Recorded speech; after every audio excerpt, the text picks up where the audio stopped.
Friends, Priyanka Sunshine डेलीতে তোমাদের welcome back to my channel.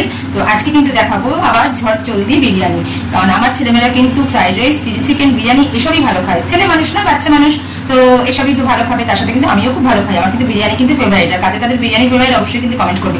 তো চলো দেখো আমি কিভাবে কি করছি। এখন আগে কিন্তু চিকেনটাকে এইভাবে রেখে দিয়েছি। এর মধ্যে কিন্তু একটু জিরে গুঁড়ো, ধনে গুঁড়ো, বিরিয়ানি মশলা, একটু কেওড়া জল, একটু মিঠা আতর, নুন আর একটু কালার লঙ্কা দিয়ে এখন টক দইটা পড়বে, দিয়ে ম্যারিনেট করবো। তার সাথে রয়েছে কিন্তু সাদা তেল দিয়ে সম্পূর্ণটা কিন্তু ম্যারিনেট করে রাখা হবে। আর এখানে কিন্তু পেঁয়াজ কেটে ছুলে রাখা হয়েছে, মানে আমি এখন রাখলাম। আর এটাতে পেঁয়াজ বারিস্তা কিছুটা ভেজে রাখবো আর কিছুটা দেবো চিকেনে বিরিয়ানির জন্য। আর এখানে কিন্তু রসুন ছুলে রাখা আছে, আর নিচে কিন্তু রয়েছে আদা বাটা। তো রসুনটা রাখা আছে, রসুনটা ছুলবো, এই যে মিক্সি বের করে রাখা আছে। আর এখানে দেখো রয়েছে কি, দেখো চাল, এটাতে কিন্তু চাল ভিজিয়ে রেখেছি। চাল ভিজিয়ে আজকে কিন্তু বড় হাঁড়িতে করবো বিরিয়ানি। এই দেখো এখানে বিরিয়ানির হাঁড়ি রাখা আছে, উপর করে ধুয়ে রেখেছি। আর এটা করছি কিন্তু কড়াইতে, দেখো আলু দিয়েছি নুন হলুদ দিয়ে একটু সিদ্ধ করবার জন্য, মানে একটু সেদ্ধ হলে তারপরে লাল করে কিন্তু আলুটা ভেজে নেবো। তো আমি এই প্রসেসেই করি, তোমরা কে কি প্রসেসে করো একটু জানাবে। তো আমি কিন্তু করি হচ্ছে এই প্রসেসেই, একটু নুন হলুদ দিয়ে কিন্তু কড়াইতে আলুটা সিদ্ধ করে নেবো। তো সিদ্ধ হয়ে গেলে তারপরে সাদা তেল দিয়ে কিন্তু আলুটাকে ভেজে তুলে রাখবো। আর এখানে সবই রেডি করা আছে। এখন কিন্তু আমি একটার পর একটা প্রসেসে করে নেবো চিকেন বিরিয়ানি। দেখো বন্ধুরা, এখানে কিন্তু হাঁড়িতে গরম গরম ভাত হয়ে গেছে, বিরিয়ানির ভাত কিন্তু রেডি। তো ভাতটা ঢেকে রাখা হয়েছে, এখানে 90% করা হয়েছে। আর এখানে আলু ভেজে তুলে রাখা হয়েছে, যে আলুটা সিদ্ধ করা হয়েছিল। আর এখানে রাখা আছে পেঁয়াজ বারিস্তা ভেজে রাখা আছে। আর এখানে কিন্তু কড়াইতে কিন্তু বসে গেছে মাংস, যেটা কিন্তু ম্যারিনেট করে রাখা ছিল। দেখো এখানে মাংস বসে গেছে। আর এখানে হচ্ছে একটু আলু পেঁয়াজ ভাজা, যেটা একটু রুটি দিয়ে খাওয়া হবে। তো আলু পেঁয়াজ ভাজা হচ্ছে। এই দেখো মাংস হচ্ছে, বিরিয়ানির মাংস রসিয়ে কষিয়ে সমস্ত কিছু দিয়ে রান্না হচ্ছে।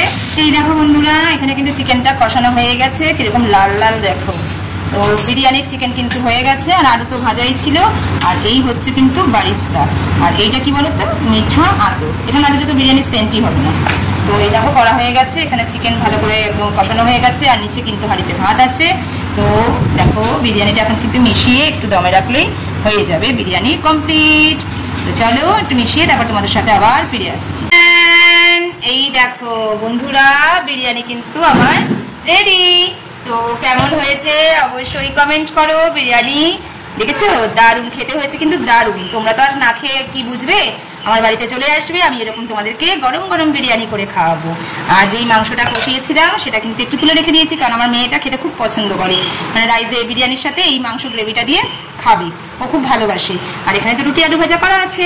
তো দেখো বিরিয়ানি দেখাতে পাচ্ছি, কেমন হয়েছে অবশ্যই কমেন্ট করো। দারুণ হয়েছে খেতে, দারুণ দারুণ, ঠিক আছে।